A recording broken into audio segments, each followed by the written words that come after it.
is the dead air segment. I know. My brain right now is dead air. Nothing but dead air. Okay. Are we on? Ooh, it's warm. Yes, the answer is yes. Okay. You bet your frozen air conditioning unit we're on.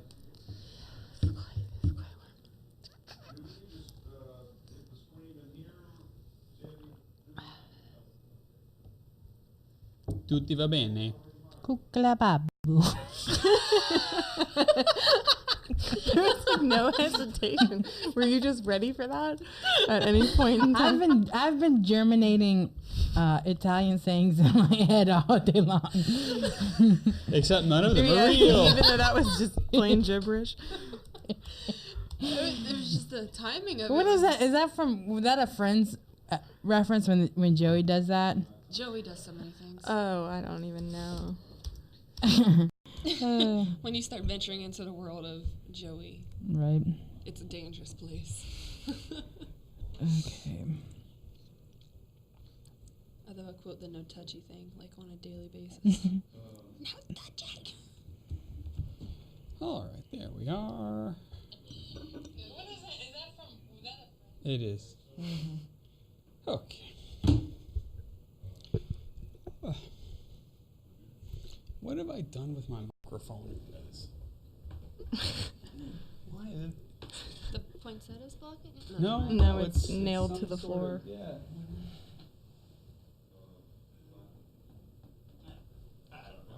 I'll make it work. I'll make it. Make it work. Yeah. Designers, make it work. Make it work.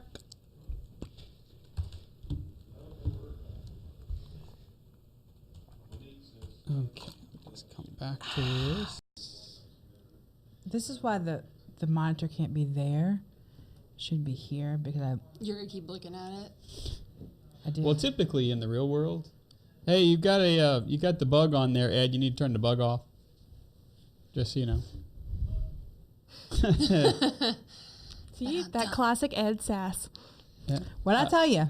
It wasn't there. towards you. It was towards but, Brother Chris.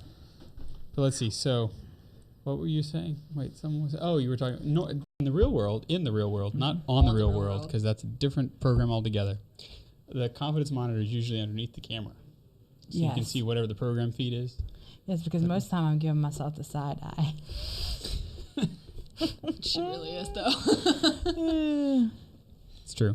That's true.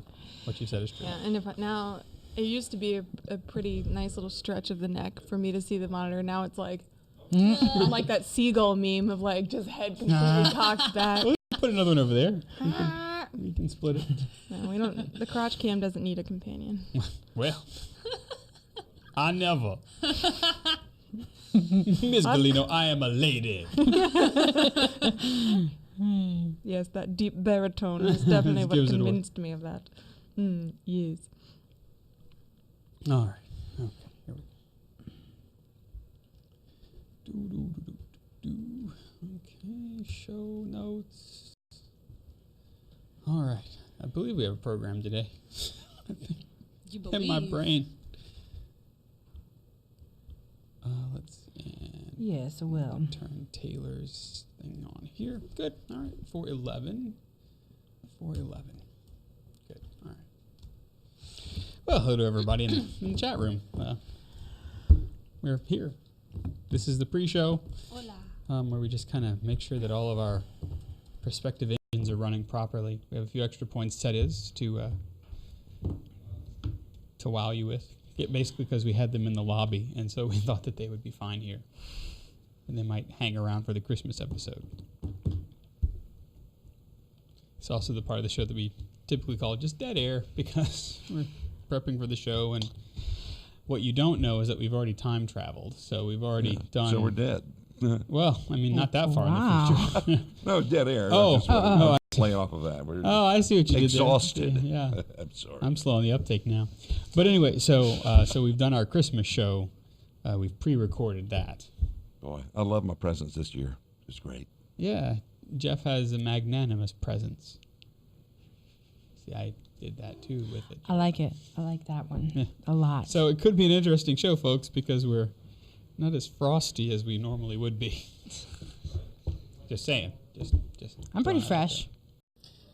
Funky Side-eyed. fresh. Kathleen's always fresh. though. Kathleen's monitor, and we all know it's hers. Kathleen's monitor is in a different place than it usually is. It's larger, and so Kathleen has a. What you gotta say? What you gotta say about the size? Well, I mean, of- she's got a. She likes to look at herself in the monitor. There, I said. Hi, Claire from Long Island. Glad that you're listening with your grandson. We'll try and get Kathleen to keep it, G-rated. I always, most of the time, do. Is your pick of the week alcohol? Not yet. No, not yet. Okay, all right. Oh no, I have a good pick of the week. Well, Do you remember If it? it's good, Yeah. then can she come after me? Well, I we mean, can- it's not I the could- we can- best. It's not. It's not Okay, like. you say that, and then It's not. every It's year, not like a sparkly jacket, or my "I Love Jesus and Naps" T-shirt pick. I mean, come on, that was a good one. Well, Olivia, Taylor, do you have a pick of the week this week? Or do you want us to skip you? Oh, okay. All right. will I actually find have something. 2 picks of the week. Oh, Nope, Well, you I only get do. one. I know, Mm. but I just thought of another one. I'll save it. I'll need it next year. there you go. In this, my 5th That's right, year James of Catholic Drew. undergrounding. We are Ooh. back. In many ways, we never left. Of course, we'll be off next weekend. But And look, I am. Hey, I you. thought about that the other and, day. and we won't be live on the 22nd. No, I just was musing. I'm entering into my 5th year on the Catholic Underground. Mm-hmm. That you are. Happy, whatever. Yeah. yeah. Happy It's all I the don't know what. fanfare that Kevin gets. Woo, Kevin. I'm entering into my 23rd year on Tuesday. We're on the 23rd year. My birthday is Tuesday. That's a good year. You're 22. Okay. Sorry, I didn't mean for that to sound No, so I like. get it's that. I'm okay. very used Explain to that. yourself. I am very used to that. But that's true. You were just in college. Hi, Okay. Audrey. We're glad that you're Wow. here. Still on me. I'm feeling the gray hairs. Ed, I love it when you growing leave it on out me of my before head. you I come love in here. reminding him of it because he met me when I was in 8th grade. And Well, I Reminding. almost met everyone in here when they were in 8th grade. Oh yeah, I think I was 11, 12, something like that. I was a sophomore. then I haven't stopped bugging him since. No, that's true enough. Uh-huh. It's okay. All right. Yeah, I think it's been like 15 years. Yeah, something like that. I guess maybe no, I can't say that I've known you longer than Father Ryan Humphreys. Because you've been friends for almost 20 years. Yeah. Because I've been a priest 12. Add 8 to that. That's 20. 9, Okay, well, if 10. you've been Oh, a priest my. for 12 years, I met you when you were still a seminarian, so it's been more like 14 or So 15. did I. So, In 2003. I was young, and now I am old. You were 16. No. No. Yep.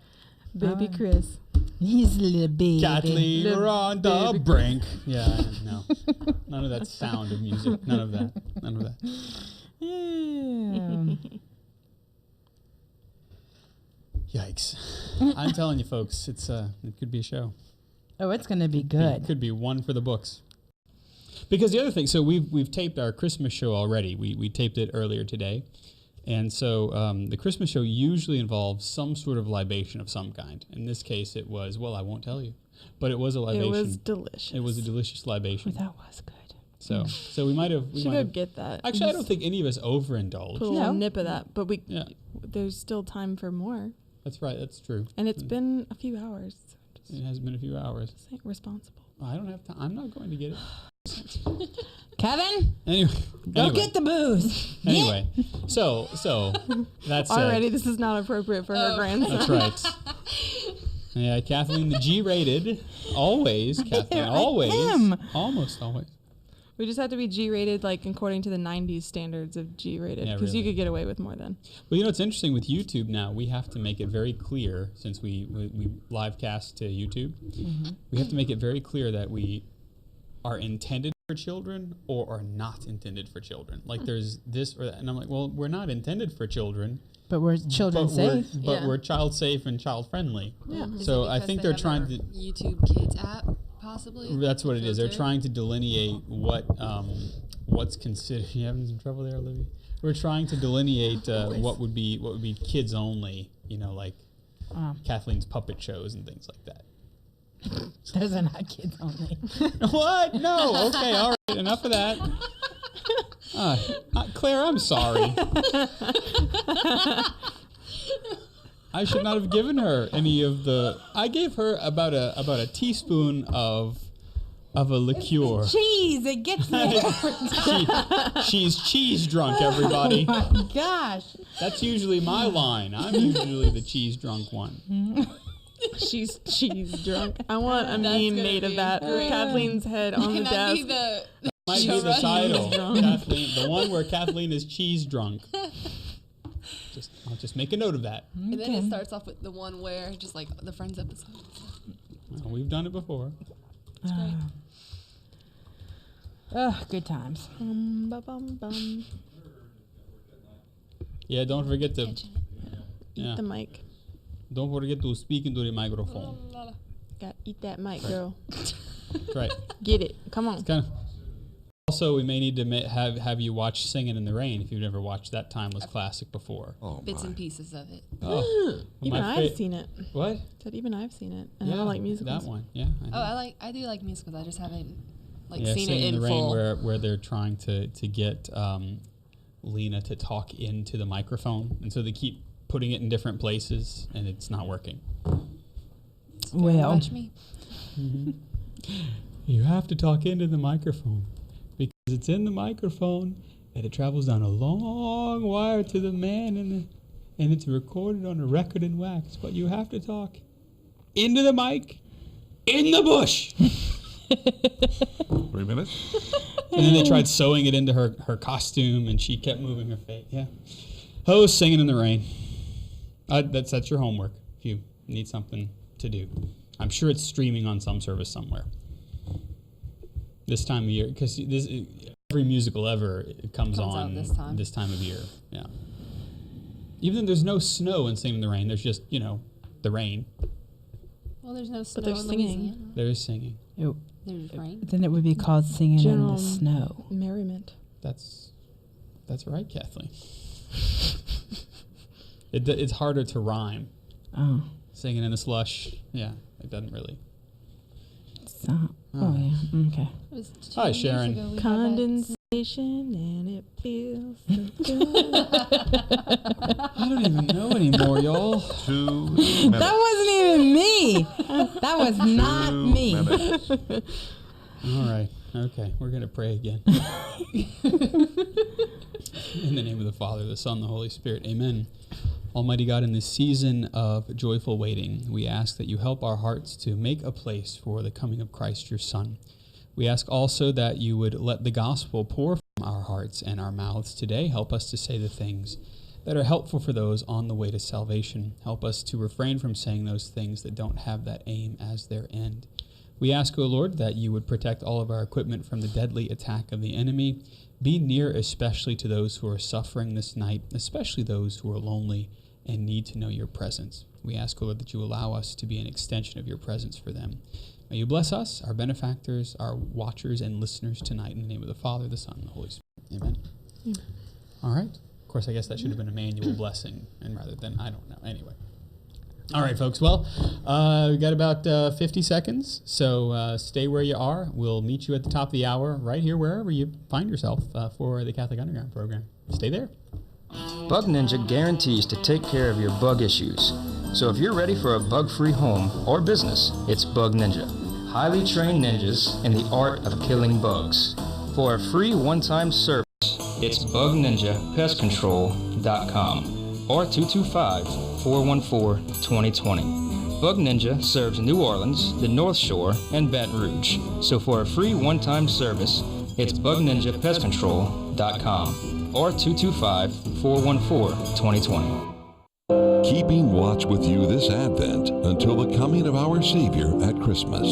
WPYR 1380 AM Baton Rouge and WPYR LP 105.9 FM Baton Rouge. Today on the show, how to party like a Catholic, some saints to introduce your younglings to, why this time of year is all about joy, our picks of the week, and so much more. The Catholic Underground starts right now.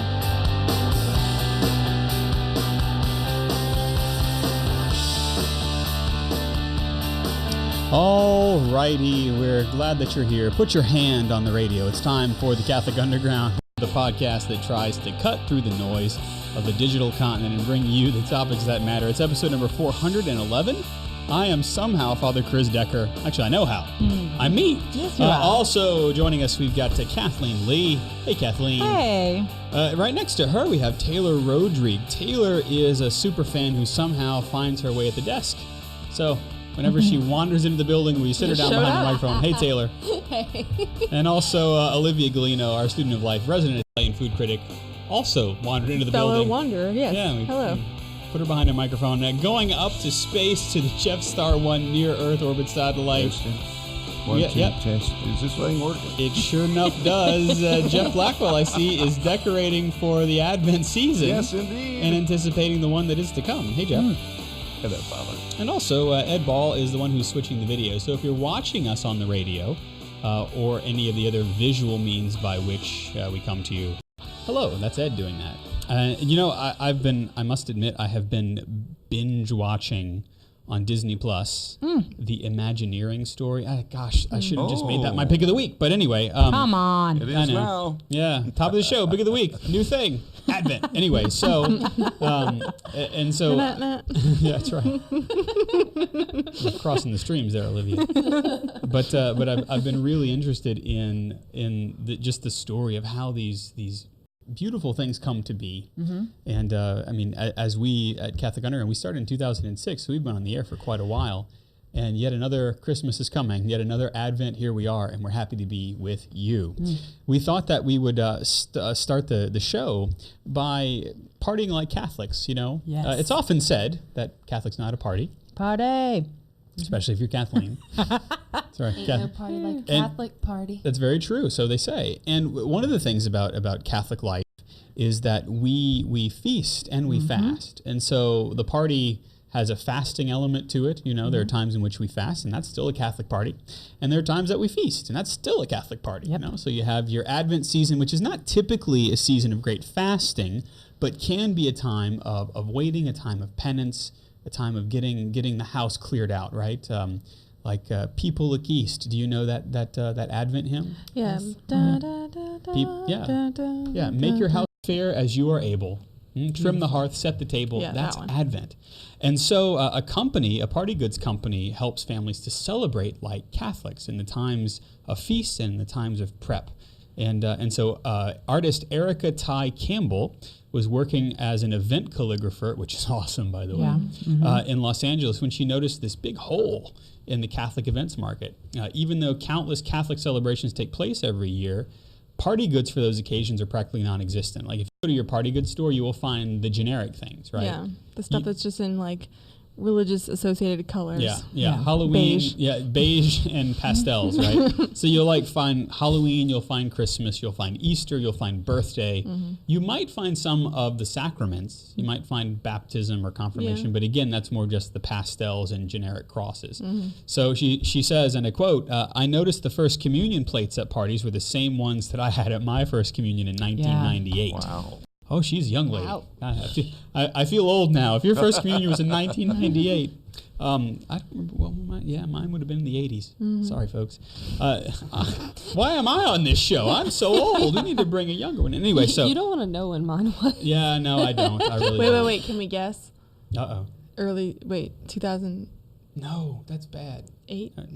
Anyway, beautifully designed Earlier. modern products could be a way to engage young people and teach them about their faith, Campbell. Goods would be a valuable service to families who are seeking to build faith in their homes. So, as you know, the first place that a child encounters the church, encounters the faith, is in the home. So why wouldn't you want to do something like live the liturgical year? And so that's what she said. A lot of parents, she says, want to celebrate the liturgical year with their kids, but may not have time to plan a lot or don't know where to start. And that's where Campbell's company, Be a Heart, comes in. Be a Heart. Yeah. She's like you said that she was an event calligrapher. I think I follow her on Instagram. Oh, really? And I think she's one of the main contributors to the Blessed Is She Yes. Oh, planner. yeah. The planner that if you want to be hip, young, Catholic, and female, like you have it. Yeah. The The blessed is she. Yeah, we've covered. I think we've covered that on the show before. I think so, yeah. All right, so I guess I do follow her on the Yeah. Instagram as well. Anyway, so she has this company, Be a Heart, and she's got an array of paper goods with a Catholic twist, like a Fatima themed wall garland, Sacred Heart shaped paper plates, which is awesome. Yeah. For All Saints Day, her shop is stocked with All Saints themed cups and plates and stickers and cocktail napkins. And then her newest creation, which is a celebration guide for All Saints Day, has the following resources: an All Saints Day party invitation, an 8x10 print download, Saints cupcake toppers. Somewhere, if you're watching us on the video feed on some of our screens, we have some of these things.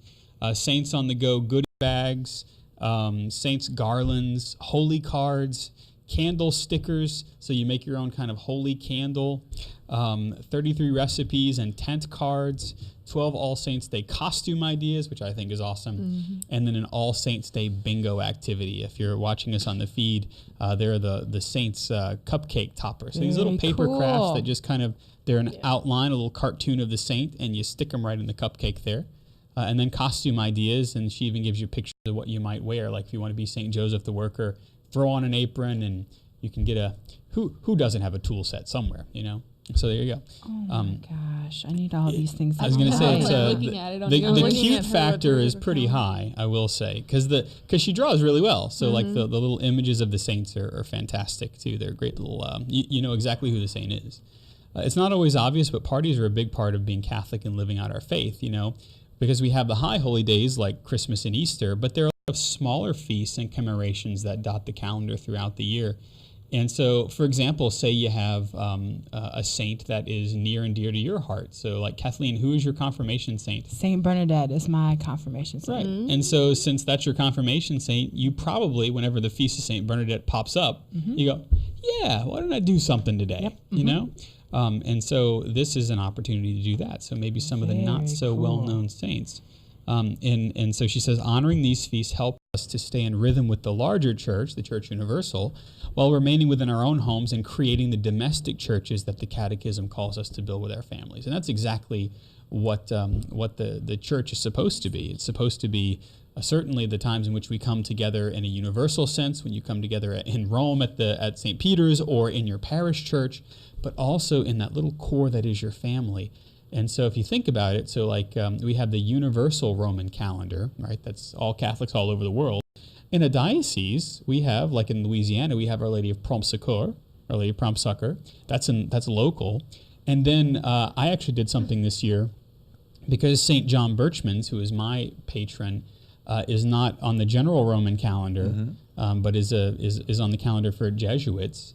I instituted that feast in my parish. And so you see, you have local feasts that can drill all the way down to St. Bernadette in your home. So you actually can kind of develop a calendar, the calendar of saints within your own home, which is kind of a cool thing. And so you're creating the domestic church there. So she says, in the hustle and bustle of every day, it can be hard to make time for the days of celebrating as well as the days of penance. Yet our lives are immeasurably enriched by making space for these ancient devotions. Sometimes something as small as a plate or a cup can be a small symbol of the richness of the liturgical seasons and the rhythm of it. And that's the thing. I think as Catholics, we're called to live the rhythm of the church here. And that's why we have the great seasons of preparation, like Lent and like Advent, and then the great seasons of feast, where we truly get to kind of sit in the midst of that mystery that we're celebrating. So, I mean, if you think about the Christmas season lasts not just the octave days of Christmas, where we spend 8 days almost physically sitting in the manger in a spiritual sense, and then extends all the way through Epiphany Tide and all the way through Baptism of the Lord. And the same thing with Easter. So to be able to live those seasons fully and to be able to do this with your kids, I think that's cool. Yeah, that's really cool. I love, if you've ever watched the show, you know I love good Catholic crafty things that people can Kathleen does love a craft. Yeah, but like things that people have made into a business that are not, that are very traditional. They're very traditional, but in modern things. Like she has these swaddling cloths in here that are beautiful. Yes. Like, and then I would wrap all kinds of fat little babies in because they're just like they're just so cute, and they're not overtly like they're not overtly. It doesn't say Catholic down the backside of your baby, but it is such a beautiful thing. Yeah, to something simple. incorporate into your everyday life, and that can sometimes be. I think. And this is just my humble opinion, but I think that a lot of some people struggle with how do I make it an everyday thing. If you're like, for example, like if you're like me, when I was growing up, I used to have I used to make this prayer in my room. Did I ever use it? No, but it looked awesome, right? Because I wanted to have this thing that constant reminder. Yeah, that said like I'm Catholic, and for me it's the same thing with journal. I don't know if this is making any sense, but it's the same thing with journals. I get journals and I'm like, instead of using them every day, I'm like, well, at least this looks good, right? And these are things that you can use every day, that you can, like even from the time your child is born.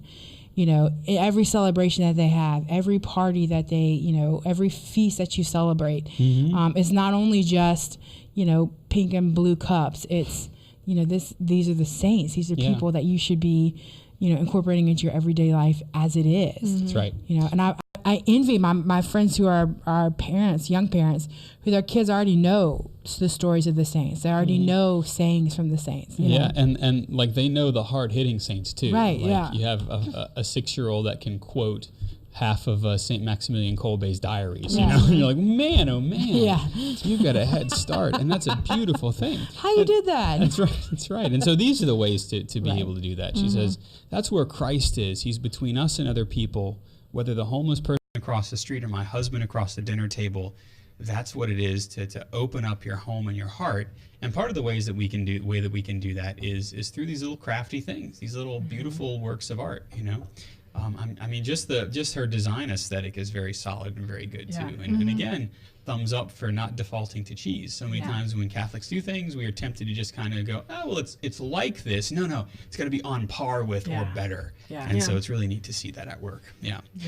So that's if you want to start partying like a Catholic, maybe you haven't learned how well. Be a Heart can help you out. Taylor, you work with kids.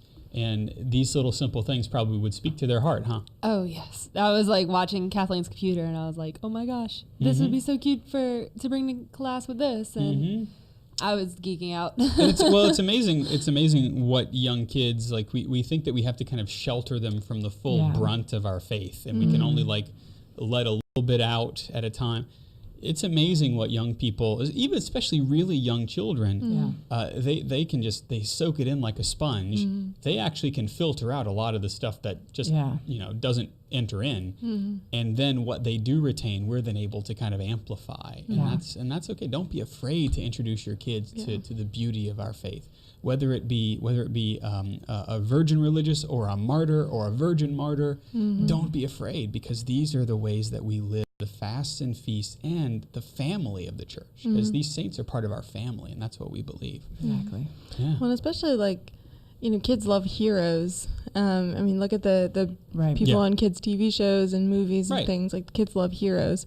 And so if you just expose them even the slightest bit to like the story of salvation history, the story of any saint, pick a saint.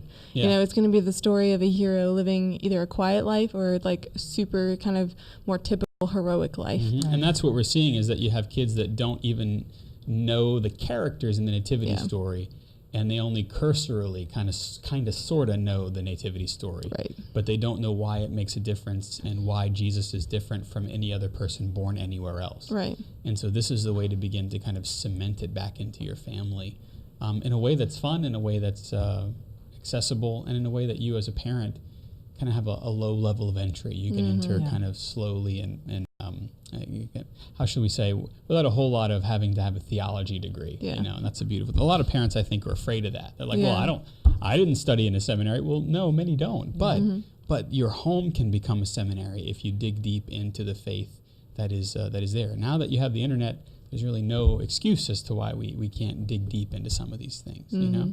So that's just an option for you, especially as we make our way into this new liturgical season, year A, for us here in 2019. It's hard to believe, I know. Another thing that's hard to believe is that we are the Catholic Underground.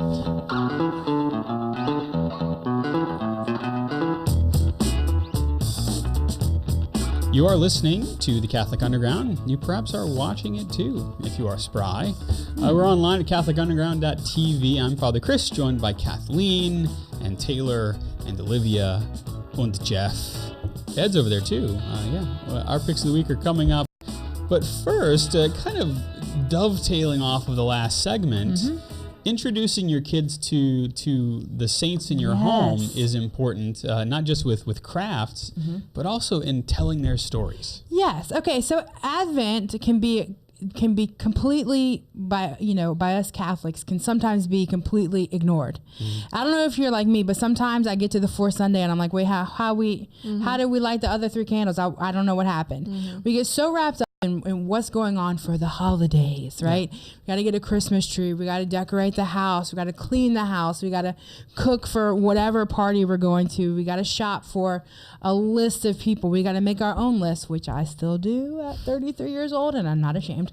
But there are so many things that we can get wrapped up in that we miss that idea of the liturgical flow of our calendar.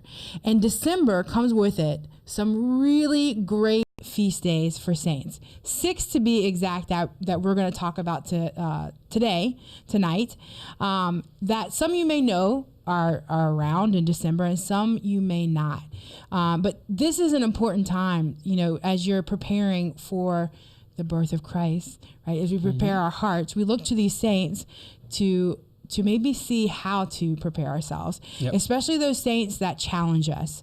And if any of these, as we're going through kind of like, oh man, I really need to work on that, spend some time with them this Advent, because through their intercession, they can pull that gentleness, that kindness, that humility out of you. And it's worth saying, before you can introduce them to your kids, you have to get to know them. Let them get to know you as well, those saints, huh? Exactly. And especially, it's kind of like an oxygen mask. Place it first on yourself and then on the child. Yeah. Especially for our kids, when we can get so wrapped up in the kids are, what am I going to get? What am I going to get? Well, let's talk about what we're going to celebrate and maybe what we're going to give. So number 1 is Saint Nicholas himself. The giver. Okay. Now, we all know St. Nicholas, Santa Claus, but did you know that his feast day is not December 25th? Surprise! That's Jesus' birthday. His feast day is December 6th. Yep. Now, he was a 4th century bishop from the Byzantine Empire, and he's long been considered a powerful intercessor due to the many miracles that are associated with him. Now, hailing from a wealthy Greek family, he had a generous and humble nature that urged him to help others anonymously. He snuck those bags of gold down the chimney, right? So that those 3 young women would have dowries to be able to be married and not have to be given over to a life of ill repute. Yes, and from this comes, nobody knew. Right? But everybody knew. Everybody did. I know. And from this comes the legendary figure that we now know as Santa Claus. So this is a good idea to teach your children and maybe yourself about the beauty of giving through this inspiring saint. Not just getting, but giving. And maybe if you're a gift giver like me, that's one of my love languages, giving anonymously. I want people to know that I gave you this gift. So that's number 1. I know. You have to be introduced to Saint Nick. All these saints, I'm like going through going, yep, spending some time with you, talk to you tomorrow. All right. Our next one is Saint Juan Diego, who celebrates his feast, or we celebrate his feast on December 9th. Now, he is one of Mexico's most important saints. He's a 16th century Catholic convert who was visited by the Virgin Mary. And she actually told him to ask the bishop to build a shrine in her honor. Now, this did not go over so well, and the bishop doubted the authenticity of this of Juan Diego, right? Of Juan Diego, of this this apparition. He asked Juan Diego for proof, And so Mary visited him again and told him to pick roses for the bishop. And this was during the winter. Down here in Louisiana, we probably would have roses because it's not that big a deal, right? But this was a big deal in the middle of winter to have roses. And so when Juan Diego opened his cloak to show the roses to the bishop, it was miraculously imprinted with the image of Our Lady of Guadalupe. And many of you have seen this. That's right. The cloak is still there today. Now the bishop had the evidence that he needed to build the church, to build the shrine. And he did. And Juan Diego actually spent the rest of his life in a hut near the church, caring for all the pilgrims who visited the shrine. So his story is one of complete faith and dedication to God through devotion to the Blessed Mother. And so that might be something that you're looking at for yourself or for your kids. What is Mary's role? Maybe this is a time for you to focus on her role in the nativity, maybe a little bit differently this year. I don't know. Next, we have, of course, Our Lady of Guadalupe, who we celebrate her on December 12th. Right. And so, of course, she appeared to Juan Diego. She is honored. Mary is honored as Our Lady of Guadalupe. In her visits, Mary showed her reassuring motherly nature. She not only spoke to Juan Diego in his native tongue, which was Indian, not Spanish. Yeah, kind of an Aztec Tenochtitlan. But she was able to instill in him enough courage to carry out her instructions. Her feast day, halfway through Advent, is a perfect opportunity for children or for us to honor the Mother of God as they await the birth of her Son. Sometimes we see Mary as this silent figure throughout Scripture. She doesn't say very much, but her role is always one of encouragement, just think of a great mother who's like, you can do it. You can do this. I'm asking this of you, and I'm going to give you the courage and the strength to do that. So Our Lady Guadalupe, December 12th. Now, the day after that, December 13th, we celebrate St. Lucy. Well, she's behind Kathleen's shoulder there. Yeah. Look at it. If you're watching her. Yeah. Yeah, she's a 4th century saint, and she died during the early Christian persecutions. And there's not a lot of factual information about her. She's said to have displayed great bravery at a time when professing the Christian faith often meant torture and death. Her name means light. Lucy means light.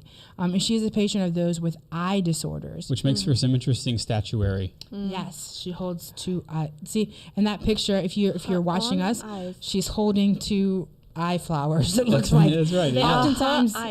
Oftentimes she is depicted holding a plate with eyes on it. Her great courage is demonstration for children to stand firm in their faith, even if they face adversity for their beliefs, which is very important in today's. That's a big deal for young children nowadays. Yeah, exactly. Yep. Now that was December 13th. So the next day, December 14th, we celebrate Saint John of the Cross. He was a Carmelite priest who was a mystic, a poet, and a reformer. And his actions and beliefs saw him ostracized at times, leaving him isolated. But in that isolation, he became closer to God. A lot of times we're afraid to face isolation in our society. And really what that is an opportunity to grow closer to God, to rely on the one who created us, who calls us, who loves us into being. Right? His struggles actually brought more power and understanding to his work, reminding him that in life it's necessary to accept the cross, St. John of the Cross, and unite yourself with God. Yeah, some of his poetry, which would probably, it might be a bit much for kids, but it's good for you as adults to read. It shows the unity of the soul with Christ and just kind of the beauty of what that is. This is a really cool saint for kids because it shows that whatever hardships we go through, a lot of times kids end up feeling really alone or are bullied or ostracized, or they feel like they have no friends at times in their life. It's a reminder that the Lord is always at our side. Yeah, John of the Cross was bullied. He was locked in a prison for trying to reform his order by calling it back to God. So really cool saint. Now, skip ahead a few days to December 21st. We're not even at Christmas yet. This is crazy. I know, but we're almost there. December 21st, you're wrapping up the last presents. You're making, final menu choices for your Christmas. Spectacular. What are you going to do? Celebrate the feast of St. Thomas the Apostle. This dude is probably, next to Peter. He's pretty famous. Yeah, but he's one of my favorites because there are a lot of times I'm like, really, Lord?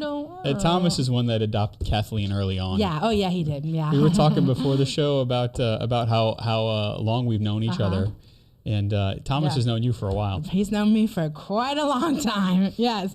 So as we know, he is more commonly known as Doubting Thomas. The apostle story is one that shows children that it's okay if they question their faith, and that was one of the greatest pieces of advice that I had. From Father Chris, who was at the time a seminarian, and I said, I don't believe in this God thing, and he's like, listen, belief isn't always a part of the journey. What's most important is that you continue your journey. And for Thomas, he had a pretty major bout of doubt, right? Pretty public display, but he sought out Jesus anyway. He became believing Thomas. Right. So if they ask help of this. The answers. There's so many saints out there, and as a parent, as an adult in a child's life, who you can kind of nudge their way. Hey, why don't you check? I've had so many students that have come up to me saying, "Yeah, look, Miss Lee, I'm dealing with this." I'm like, you know what? You should read about this dude. Totally up your alley. And if you don't know, pray to the saints and say, "Hey, look, help me find a saint for my child." That's why we pray to the saints for their intercession.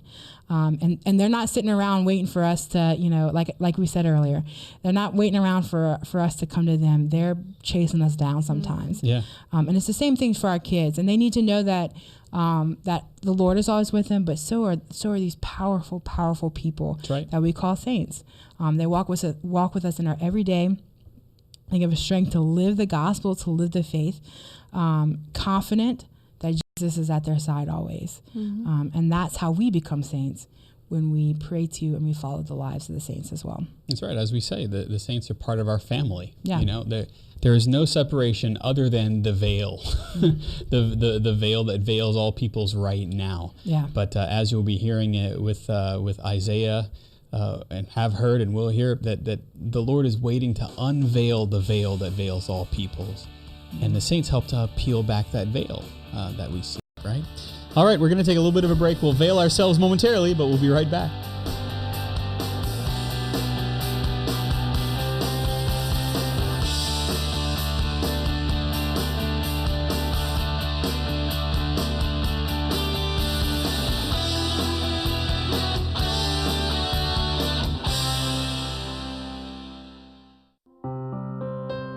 Hail, Holy Queen, Mother of Mercy, our life, our sweetness, and our hope.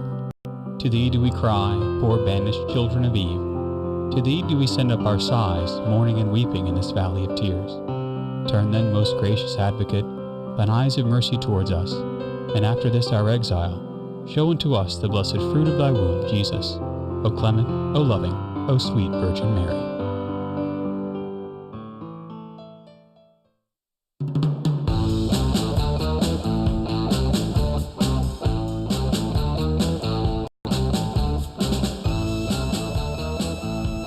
To speak before that hit on the Farfisa. Welcome back. You found an Advent version of the Catholic Underground with me, Father Chris Decker, joined by Kathleen Lee, Taylor Rodrigue, Olivia Galino, Jeff Blackwell, and Ed Ball. Our picks of the week are indeed coming up after all of this music, But first, we want to spend a little bit of time kind of unpacking what we have to look forward to. And we often talk about anticipating in the Advent season. What is it that we're anticipating? Joy. That Yay. is correct. 10 points for me. So the season of Advent, you might hear about joyful expectation or anticipation. And even in the church, you're probably familiar with the fact that we have 4 weeks of Advent, the third of which is... Yeah, go ahead. What? Everyone? Different color candle? Rose? Gaudete Sunday, Oh, right. I didn't want to be the only one because, I know I've already set out my rose vestment. So You already, and congratulations. Thank you for wearing a rose vestment. Oh, yeah, for sure. So the third Sunday of Advent really highlights this. It's called Gaudete Sunday, and Gaudete in Latin, it's not just the word for joy, but it means rejoice, and it's like the imperative, you rejoice. Yeah, the te on the end of it is saying you rejoice. Yeah, You. Not just rejoicing as if it's this conceptual idea that, I don't know if I have time, right? No, it's like you rejoice. Gaudete in Domino semper. Rejoice in the Lord always. Yeah. And Iterum dico, gaudete. I say it again, rejoice. Sorry, keep going. Sorry. So, especially because that's the third week of Advent, we're like rounding the corner, we're coming back around the track, and we're getting close to the birth of Jesus, right? A lot of times during the season of Advent, you might be having like Christmas parties, or even it's not Christmas, but staff Christmas parties holiday at work. time parties. Yes. Hanukkah parties. No. Yeah, I'd be down with a good Hanukkah party. Thank you. Me too. That's also a season of joy and anticipation Yes. that is fulfilled in the incarnation of Jesus Christ. It is indeed. Davvero. Yeah, sorry, keep going. But a lot of times, what I've noticed too is that, people, we love Christmas. Like you ask someone what their favorite holiday is, they're probably going to say Christmas. And what I've found is that we, 9, 10, 12 months out of the year, maybe not a whole 12 months, but like 11 months out of the year, we're looking forward to Christmas because we know that it's coming. We know that it's a beautiful time of year. We know that it's, a time when eventually things slow down, right? Even though it's busy and frenetic leading up to Christmas. But, generally speaking, favorite holiday. But then what I've often found too is that people love Christmas, and then as it gets closer and closer, they start to get a little more like afraid of Christmas. Like the actual coming of Christmas, because once it comes, it ends. Or for many. Yeah. Or once it comes, it just highlights all of the things that like maybe we wish were better, right? Like whether it's family relationships, maybe it's loneliness, maybe it's just like financial struggles, whatever it is, sometimes Christmas has a way of highlighting those things. And so we get afraid, right? And so Advent then becomes a season where it's like, well, I don't know that I can really feel joy because I feel a lot of sorrow too, and I don't know how to hold those things together.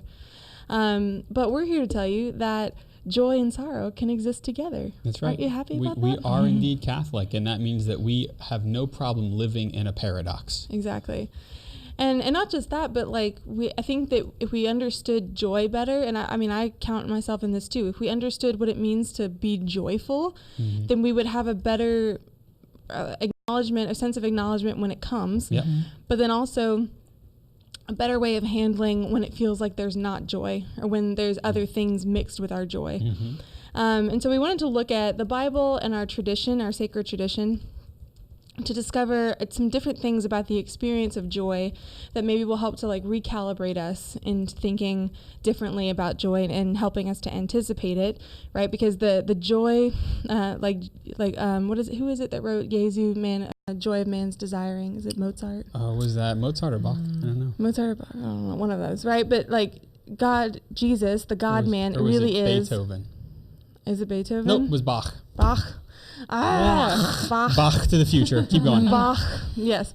Right. So, but I think about that a lot, like Jesu, joy of man's desiring, right? Jesus really is our joy.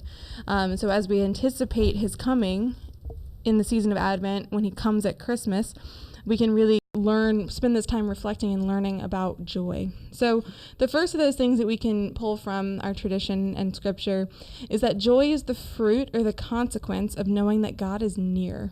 And I love the idea that we get, because that's not something I don't think that we readily think about when we think about God, right? I don't think we often reflect on the nearness of God. I think we're more inclined to think about God's distance, right? Or the perceived distance between me and God, right? Or the otherness of God, that God is just completely transcendent, and what do I know about God?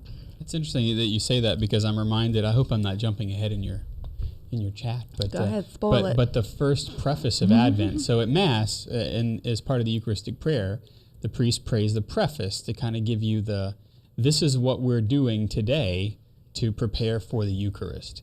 And so part of that prayer is, for he assumed at his first coming the lowliness of human flesh, and so fulfill the design you formed long ago, open the way for us to eternal salvation, that when he comes again in glory and majesty, and all is at last made manifest, we who watch for that day may inherit the great promise in which now we dare to hope. And so we dare to hope because we are longing to experience the joy of Christ's coming in the flesh and Christ coming for us on the last day. Yeah. Yeah, because you have to think about, like, nearness needs an object, right? Mm-hmm. Nearness to, nearness with. Mm-hmm. Yep. Right? And we are the subject of that nearness, right? Mm-hmm. And when God is desiring to be near, he desires to be near to us. That's right. That's It's the hard whole for us point of to- salvation history. It's really hard for us, I think, especially nowadays, to really let that sink in, because we, as you say, we perceive God's distance, but not his nearness. Yeah. And one of the easiest ways I think that we can do that, number one, is just reflecting on Scripture, which we'll go to some of those in just a second. But also just the reality that God is near us in the Eucharist, right? That's like Pope Benedict XVI wrote an entire book on the Eucharist, and he called it God is near us. But also, St. Bernard of Clairvaux talks about how there's not just one incarnation, but there's three incarnations, right? There's the incarnation of Christ in the Nativity. Yes. There's the incarnation of Christ in our hearts. Yep. But in order to have that third incarnation, we have to have the second one, which is Christ being incarnated on the altar every single day, every single minute. It's right? okay. We'll wait for you. We know that your minds have exploded. All right, and we're coming back. And we're back. Yeah. Right, but if you ever need to think about God's nearness to you, I tell this to anyone I give a talk to. If you ever need to think about the fact that you are loved and the fact that God desires to be near to you, just breathe. Mm-hmm. Because if you can breathe, God is upholding you in love at this very minute. And if he wasn't, you would cease to exist. Not that you would die, you just would dissipate into nothingness, right? I told my 8th and 10th graders that, and we had to pick up the pieces because they were like, wait, what? Like, yeah, exactly. That's a phrase, and I forgot where I heard it from, but one of the phrases that stuck with me for a very long time, that even the very breath you breathe is borrowed. Mm-hmm. And so I think about that all the time when I'm like, oh my gosh, my life. And it's like, use it well, Yeah, Kathleen. right? Use it well. Yeah. Exactly. I like that. I like that a lot. Sorry. Can you And Jeff, text that use to it me? well, Jeff. Yeah. Go ahead and text that to me. Oh, got you. But I think part of the reason why a lot of us struggle to find joy at Christmas is because we confuse joy with feeling good. Yeah. But joy is more persistent than just a feeling, right? Especially, this is not an idea or an attitude that's familiar to us, especially because, you watch movies, Christmas movies, on a certain channel this time of year, and the joy of Christmas that they talk about, that they display for you, is very much sentimental and saccharine and kind of shallow, right? It's a joy that's like, well, that could pretty easily be thrown out the window if like one bad thing happens. And also, joy is not manufactured, right? Exactly. It is it's a fruit. It's a fruit of things coming about. Yeah, exactly. And that actually is a great segue into the second feature of joy, especially that we can find in the Bible, is that joy comes about through God's saving work, right? The salvation history is God's saving action in human history, right? God wants to save us. And he's proved that to us time and time and time again. No matter how many screw-ups we have. You read the Old Testament, all screw-ups, right? You give us the covenants to teach us to look forward to salvation. Exactly. As if to say the covenants are there, and when we as frail human beings step away, it's teaching us to look forward to something even greater. Exactly. And because God never abandons us to our sin. God always intends to save us. God always intends, what is salvation? Salvation is that drawing near, right? The closer we come to God's heart, the holier we become, the holier we are. And so the realization that we have to come to is that God's presence among his people is not static. It's very dynamic. It involves movement. It involves flesh. It involves people. People, right?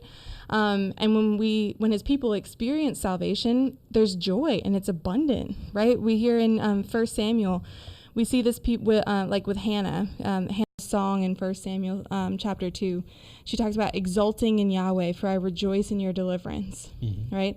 And then with Mary whose song in Luke's gospel very much mirrors Hannah's song in 1 Samuel, right? She says that her spirit rejoices in God my Savior, for the Almighty has done great things for me, and holy is his name, right? And so there's great joy, even though, think about what she's experiencing.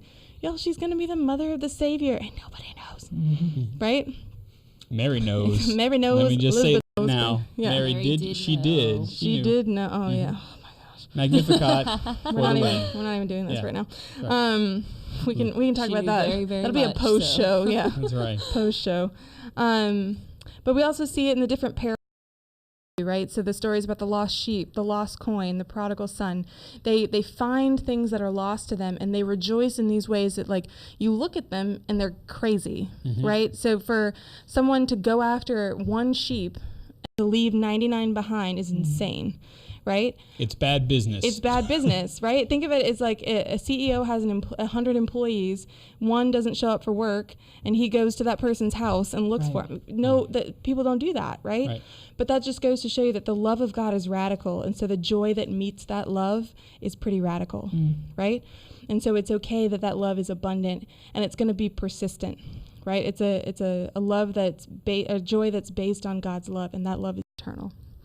And so it also teaches us that joy that's produced from God's action always moves us towards harmony and right order and being restored to God's heart.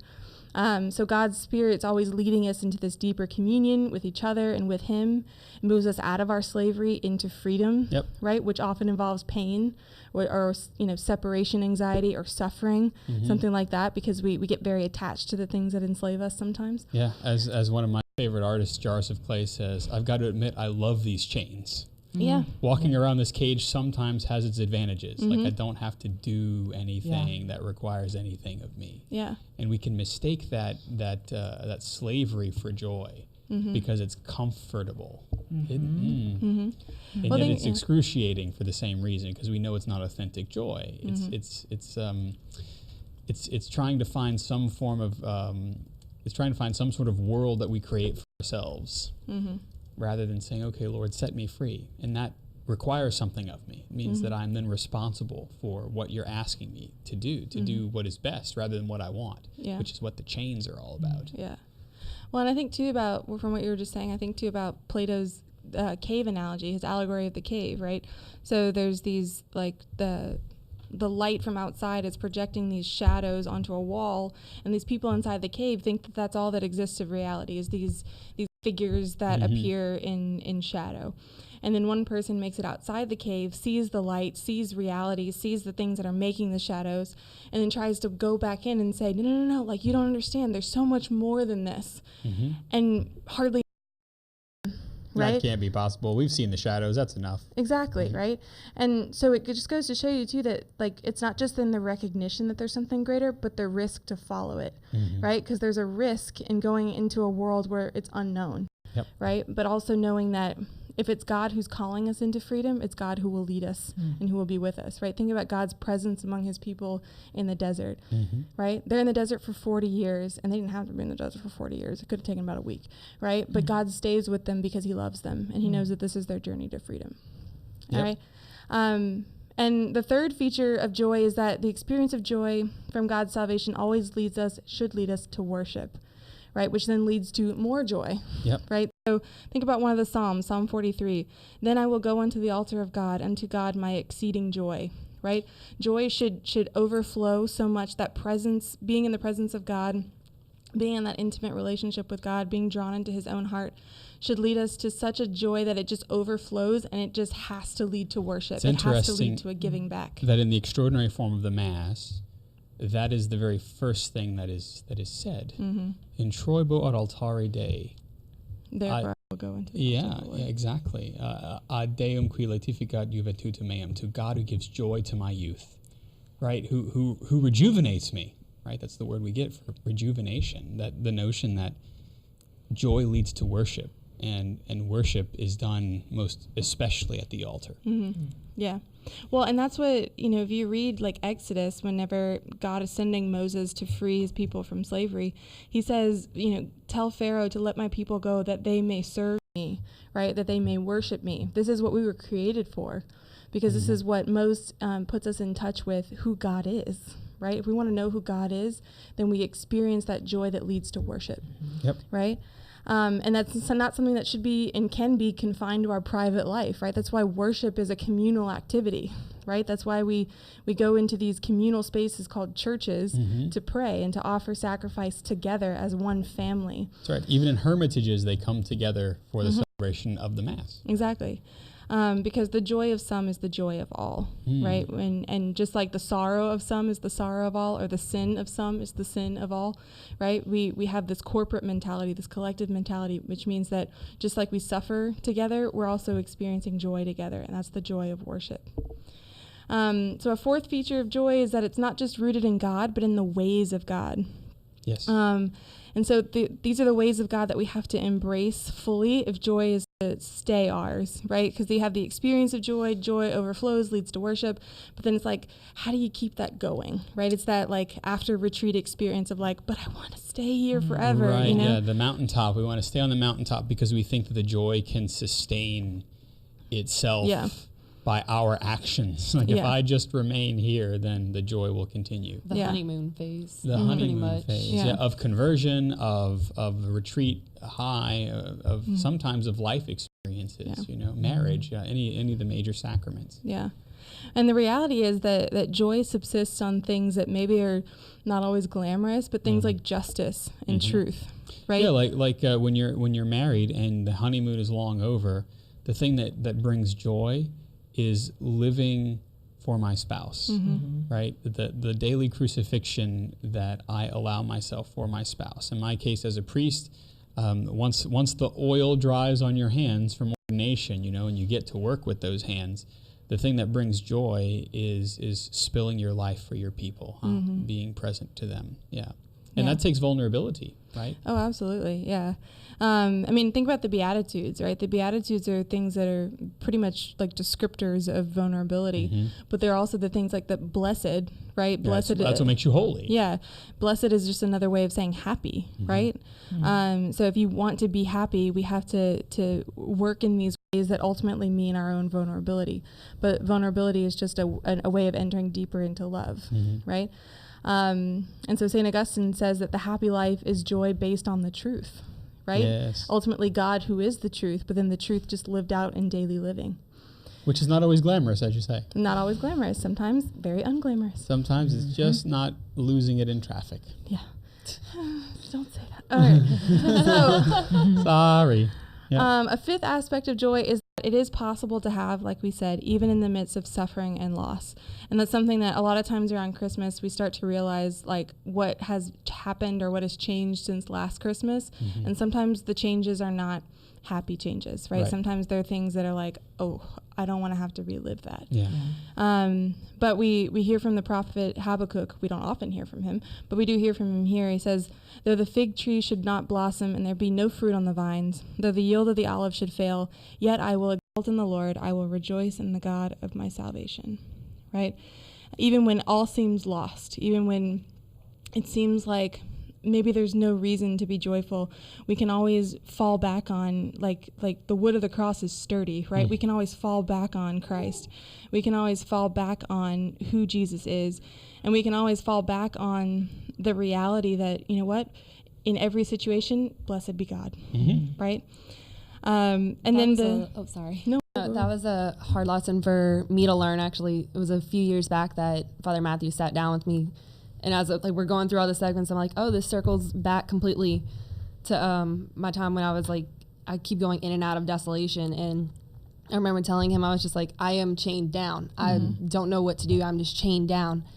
And he was just like, we need to look back at those moments. Like, what are those wounds that are holding you down that you're so content in, and find where God was in those moments. Because just because there was suffering doesn't mean he wasn't present. Right. If anything, he was more near than you noticed. Yep. Yeah. And it was going through and pretty much reliving every one of those memories that I can now like look back and be like, okay, this might have been painful, but this is. That's right. This is what where it the was. Lord wishes to salvation and extract resurrection. Yeah, absolutely. And kind of tying that to the realization that like the joy that we experience in this life is nothing compared to the joy that awaits us in heaven, right? So even those sufferings that can be tied up with joy, okay, those are just things that like put us on that path, maybe a little more prominently in our minds. We can think about how they put us more on that path of salvation. and really getting in touch with the anticipation of joy, right? The anticipation of something far greater than we could ever imagine, a joy that we can't experience certainly in this life, and we can't even fathom it. Right. But having hope that it, number one, it exists, and number two, that it's promised to us. And the final kind of foundation of joy is just realizing that God himself is joyful. Yeah. Right? God himself is love, he's joy, he's mercy. And so if we really spend time in contemplation of that, and the fact that he's an overabundance of love, again, that's why you and I exist, because love is creative, right? Yeah. If you exist because your parents loved each other and that love created a third person, right? That's what the Trinity is. Yeah. It's two divine persons who love each other to the point where there's another divine person. That's right. They spirate another divine person. Exactly. There's your $5 word for the day. Inspiration. Yeah. But really contemplating, maybe challenging those pre-existent ideas in our minds of God as whatever, right? Fill in the blank. God as overbearing. God as distant. God as challenging. God as punishing. Whatever it is, right? Yeah. Challenging those ideas and reflecting on, with the help of Scripture, God as love. And the God who wants us near. Zephaniah, again, God will rejoice over you with happy song. He will dance with shouts of joy for you. Do not mourn or weep, for the joy of the Lord is our strength. Nehemiah. Yeah. I mean, those are the things that we don't just sing, and they're not just kind of syrupy things that are in the scriptures. No, this is God revealing something of his inner life, of his character to us, you know? And I think that's one of the things that can happen in our society is we either think that God is all happiness all the time and never challenging, never dying, never being crucified, or he is the opposite of that. He is always glum and always sad and always angry. And no, that's not an accurate portrayal of who God is. How do we know who God is? Well, he tells us. He tells us in the scriptures, and he reveals his entire person to us in Jesus Christ. Yeah. You know, Jesus, who is like in all things but sin, and who shared the many different emotions that we have and the many different dispositions of spirit that we are also called to participate in. Yeah. Well, I guess we could keep going, but effectively it's important that you know that Christianity is a religion of joy. We as Christians bring glad tidings to humanity, and that's what we're called to do. So Olivia, good job there on reintroducing us to joy, and hopefully if you haven't heard it, this is a joyful message to you, so be joyful of heart. Something else we hope may bring a little joy to your heart is that part of the show that we like to call the CU Pick of the Week. Alrighty, for our first pick of the week, we're going to go back over to Olivia. Yeah, thank you, finally. Yeah. Okay, well, my pick of the week... No, my pick of the week is something that I've picked every Advent, I think maybe since I've been on the Catholic Underground, but... Worth picking again. So it's St. Bernard of Clairvaux's sermons on Advent and Christmas. I recommend them every year because they change my life every year.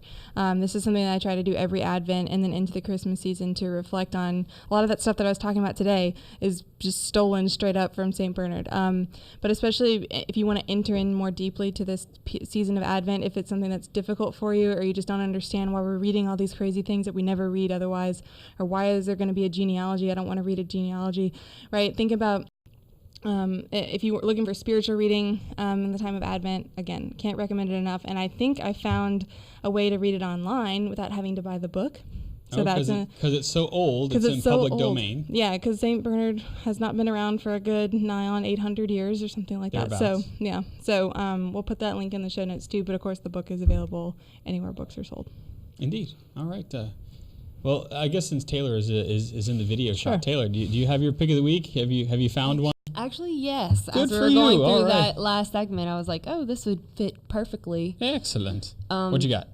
So it's yet again another book. Yep. It's called Be Healed, a guide to encountering the powerful love of Jesus in your life. Okay. And like when I mentioned that a few summers back, like I learned through that lesson, those wounds I needed to get over. Yeah. Father Matthew introduced me to this book, and we pretty much sat and went through it together. And Fantastic. it brought a very great awareness. Like those wounds have names, they have relations to sin, but then they also show the relations to that joyful aspect as well. Yeah. Who's How to the overcome author? Bob Shoots? Yes.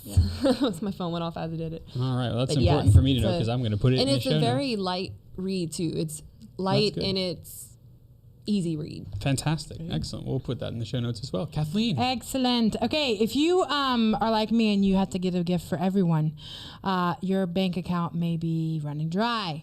But a good place to find good gifts, especially like housewarming gifts if you're going to someone's house for a party or you are looking for a good dish to make something in, Home Goods. Yes, John. Look, it's the perfect place. You It's buy a store.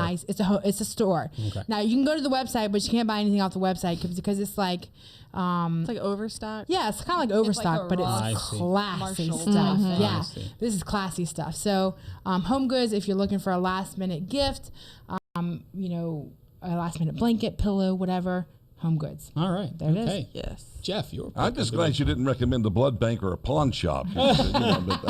Anyway, It's a family show.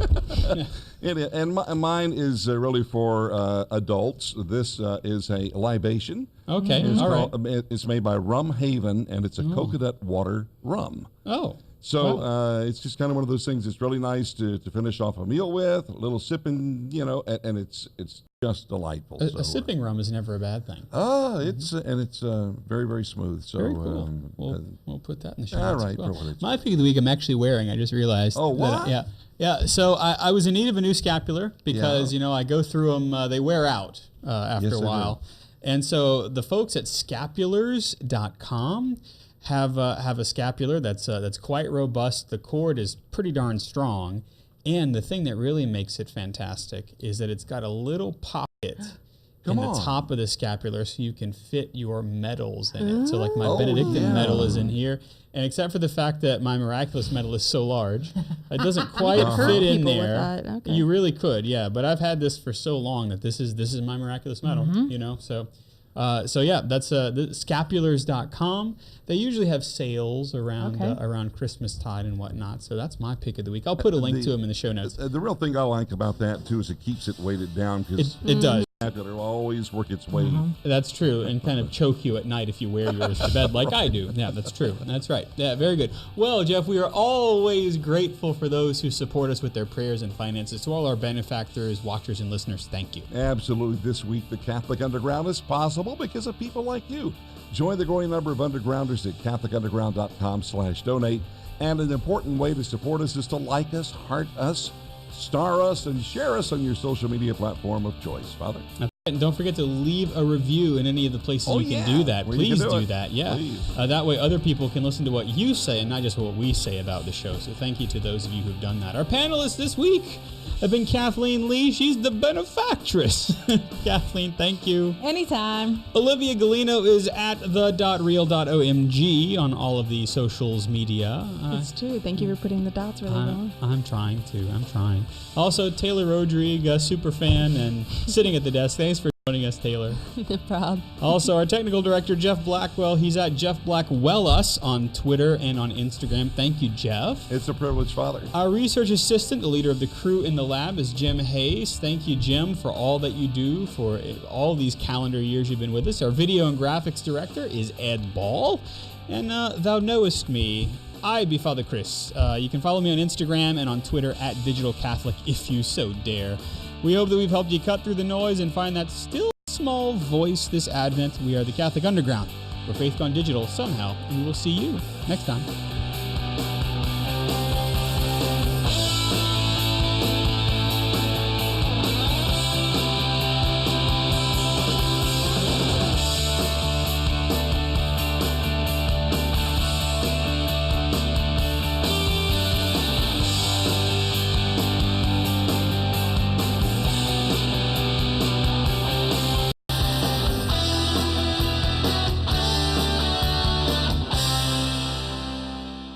From the Catholic Underground.